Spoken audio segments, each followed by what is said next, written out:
boys and girls, welcome to my preview of Arsenal against Blackpool Carabao Cup. Can we get through to the next round? Let's start winning games again because we drew at the weekend, so a bit unusual for us, but let's see if we can, get through this one, get through to the next round, and hopefully there's no cup upsets. I don't want to see none of that because we're going to get bantered off all day long. Despite what team we play, we could play a team of under 23s and we would still get bantered off because we should not be losing to Blackpool. They play in League One. And remember, a few years ago, they were actually a Premier League side, and since then, it's just been a complete and utter mess. Now, normally for these kind of games, you would expect clubs like Blackpool to bring thousands of fans down and it would bring such a good atmosphere. But I'm not sure how many fans will actually be down because of the protests against the owners at Blackpool. It's, you think that what we've got is bad. Go and have a look at their situation. Now, from what I gather, some of the proceeds from ticket sales will go to the owner.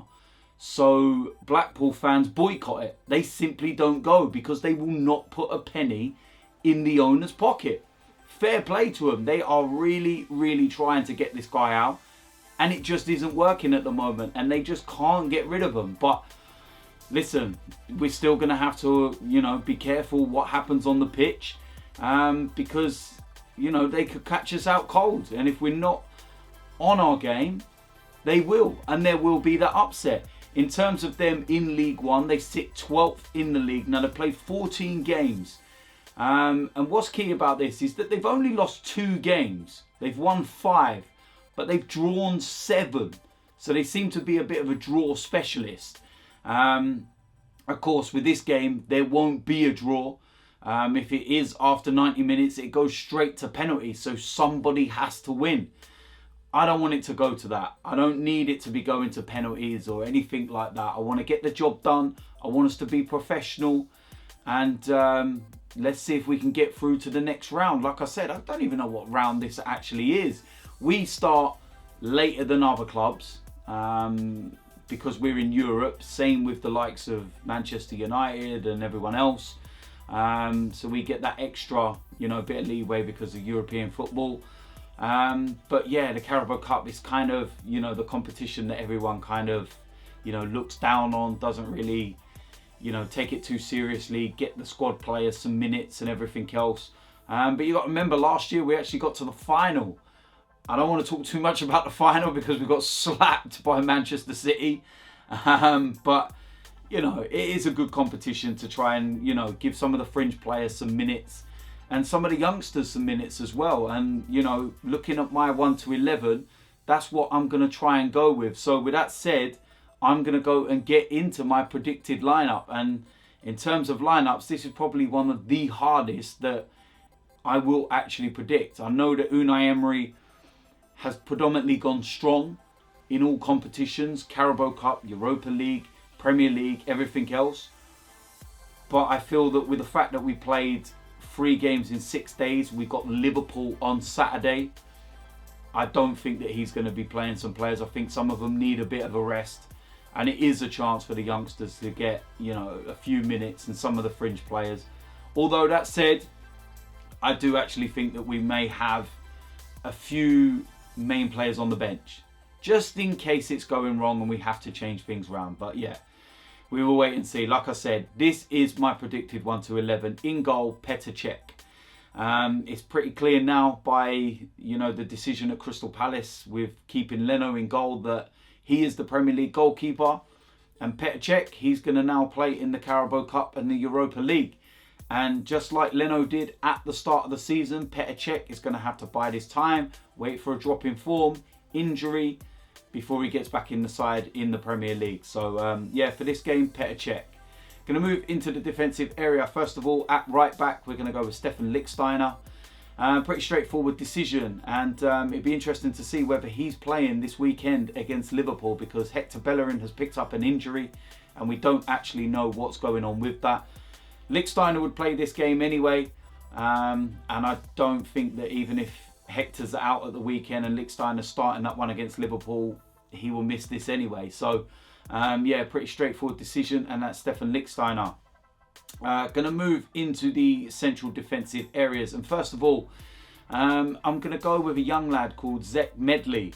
Now, if you don't know about this lad, he plays in the under-23s, really tall, quick, powerful central defender. And he was actually on the bench for our game against Leicester a few weeks ago. So he's really highly thought of by Unai Emery. I can't see Rob Holding playing. He's played a lot of minutes. You've got to think he played out in the game against Sporting as well. So he's one of the players that played 3 games in 6 days. So I think he will get a rest. Mustafi, let's pull him out of the firing line right now after his antics at the weekend. And yeah, I'll give the young lad Cech Medley a chance. So it'd be very interesting to see him. And it'd be very nice to see how he does. Alongside him, I'm going to go with Sokratis. Little surprised that he didn't start in the game against Crystal Palace the other day. But I think that he will start this one. And I also think he's in contention to start in the Premier League against Liverpool. I think he should anyway. I think he should be alongside Rob Holding. Mustafi, I can't be having them kind of mistakes against Liverpool. You make mistakes against their front 3, you're going to get punished. It is that simple. But for this game, Sokratis, I feel he can give the experience and the know-how to the likes of Medley, and give him the right kind of encouragement and game management to get him through as well. So pretty straightforward decision, and that's Sokratis. Going into the left back position, a problem that we've had at this position for the last few weeks. I don't know what's going on with Monreal or Kolasinac. If one of them or both of them are kind of touch and go to be fit for the Liverpool game, they're not going to be risking this one. So I'm actually going to go with Maitland-Niles. I don't know if he's in contention. He's back in full training, and needs must, he will have to go in that position because we know he can play there. So pretty straightforward for me, and that's Maitland-Niles. Going to move into the midfield area. First of all, we're going to go with a young lad, Guendouzi. Not going to risk the likes of Lucas Torreira and whatnot for this game. Absolutely no chance whatsoever. Pretty straightforward, pretty simple. Playing well lately. I don't think he will start the game against Liverpool. I think the likes of Granit Xhaka will come back into his rightful position next to the likes of Lucas Torreira. But it's another chance for Guendouzi to show what he can do. And yeah, at the moment he's doing everything right. But like I said, he's a young lad. He's still learning. So you've got to know when to play him, when not to play him and whatnot. And this is a perfect chance. So yeah, straightforward decision, and that's Guendouzi. Alongside him, I'm going to go with another young lad. I'm going to go with Emile Smith-Rowe. I'm not going to have the likes of El Neni in there because I don't see what he offers to the team. Maybe he gives us a bit of experience, but nah, nothing more than that. I'd give the young lad Smith-Rowe a chance. On the bench against Crystal Palace the other day, he's clearly in Unai Emery's thoughts. He just needs to get some minutes now. And that's what I'm going to go with. It's pretty straightforward, and I'd like to see him in this game. And I feel this is a game where we could see just how good he can be. So yeah, like I said, Emile Smith-Rowe. Going to move into the attacking 3 of those. And first of all, on the right-hand side, we're going to go with Henrik Mkhitaryan.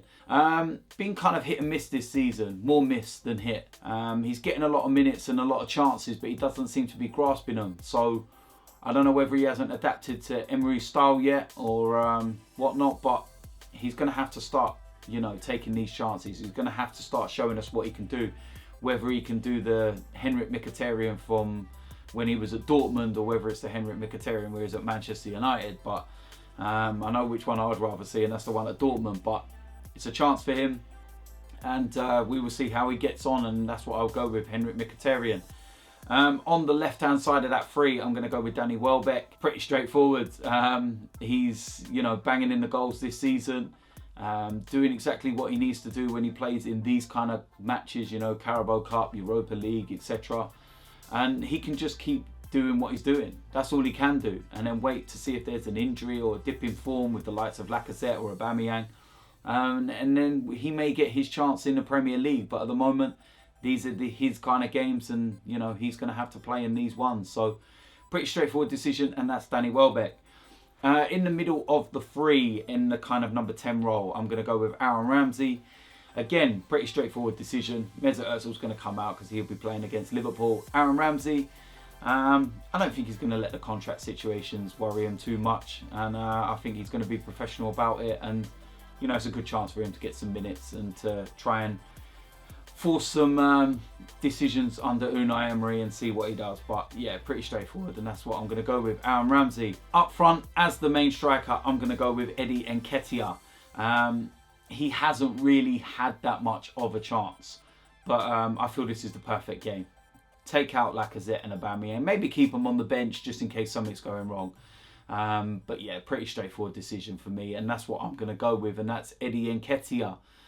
So there we have it. That is my preview. That is my predicted lineup for the Carabao Cup game against Blackpool. I'm hoping there is not a cup upset. I don't need none of that banter right now. I want to get through this game, get it over and done with, get into the next round, and then focus on the game against Liverpool, because that is a huge game. We will either prove people right and get beaten in that, or we will prove a lot of people wrong and get the victory against Liverpool. But that's another game and another day. As usual, if you're new around here, hit the subscribe button. I will see you after the game for the matchday vlog, and then the player ratings the following day. So yeah, like I said, hopefully there's not a cup upset, and hopefully they don't let me down. I will see you lot soon. I'm out of it.